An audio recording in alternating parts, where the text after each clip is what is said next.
क्या बोले किसान, दो बात मेरी मान ले। एक बोलना तो सीख ले, दूसरा दुश्मन पहचान ले।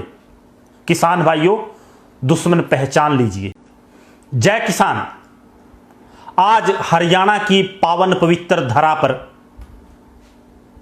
अन्नदाता किसान की पगड़ी उछालकर हरियाणा की सरकार ने जो जघन्य अपराध किया है, उसके लिए मैं हरियाणा सरकार को लानत भेजता हूं। हरियाणा का अन्नदाता किसान कुरुक्षेत्र की उस पावन पवित्र धरा पर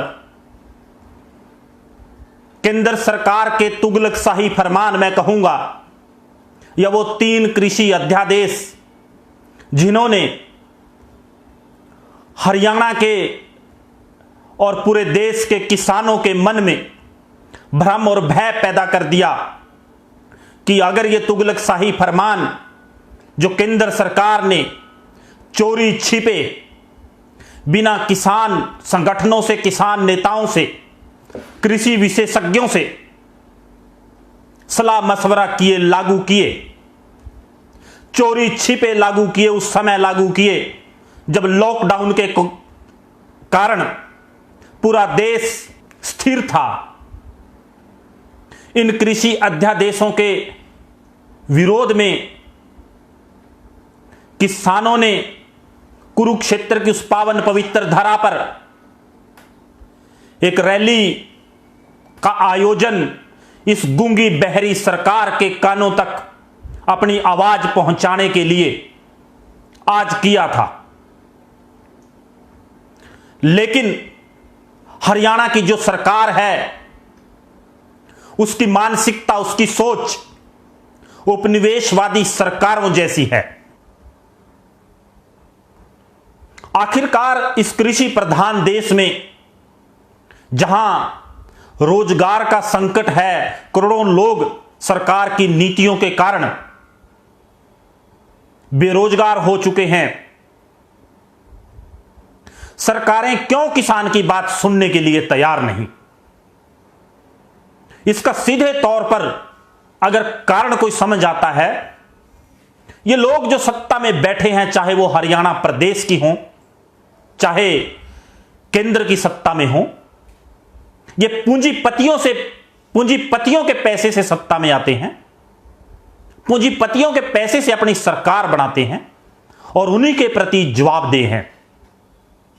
वरना लोकतांत्रिक व्यवस्था में जहां डॉक्टर बाबा साहब भीमराव अंबेडकर ने अपने त्याग और तपस्या के माध्यम से, मैं कहूंगा, इस देश को ऐसा संविधान दिया जहां सारी ताकत मतदाता के हाथ में दे दी, उस व्यवस्था में कैसे कोई सरकार, कोई नेता, कोई सत्ता में बैठा शासक मतदाता के साथ, किसान के साथ, आवाम के साथ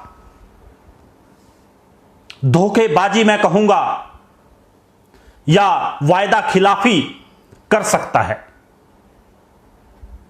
लेकिन क्योंकि ये लोग धर्म, जाति और मजहब के नाम पर आवाम को बांटकर राजनीति करते हैं, इनका आवाम से और जनता से कोई सरोकार नहीं है।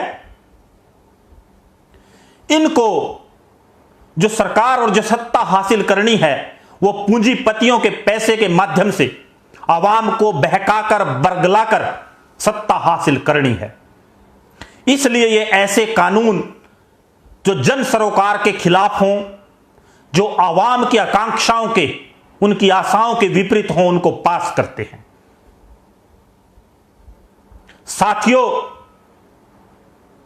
ये सरकार और सरकार के नुमाइंदे, अगर इनके मन में कोई वहम है कि किसान अकेला है, तो ये भूल जाएं। ये अन्नदाता किसान जिस दिन सड़कों पर उतरेगा तो दिल्ली का सिंहासन ढोलेगा। लेकिन किसान को समझना होगा कि जब तक पूंजीपति व्यवस्था में आस्था रखने वाले लोग इस देश की सत्ता में काबिज होंगे, प्रदेशों की सत्ता में काबिज होंगे, किसानों की समस्याएं कम नहीं होंगी, बढ़ती जाएंगी।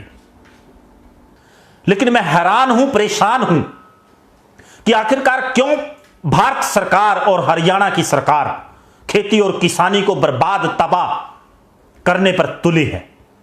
लेकिन आज हरियाणा के किसान का पगड़ी बचाओ आंदोलन ये बन गया, जहां सत्ता में बैठे मदांध शासकों ने, सत्ता के नशे में चूर शासकों ने किसान की पगड़ी उछालने का काम किया।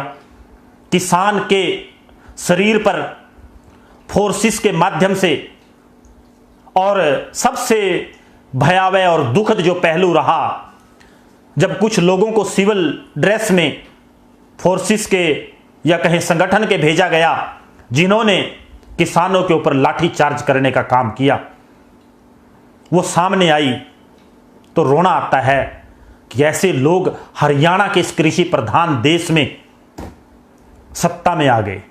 अगर हरियाणा सरकार समय से ना चेती, अगर केंद्र सरकार ने अपने उन तुगलकशाही फरमानों पर पुनर्विचार करते हुए किसानों को आश्वासन देने का काम नहीं किया, तो किसानों का यह आंदोलन और किसानों के शरीर पर लगी एक एक चोट, एक एक लाठी इस सरकार के कफन में अंतिम कील साबित होगी।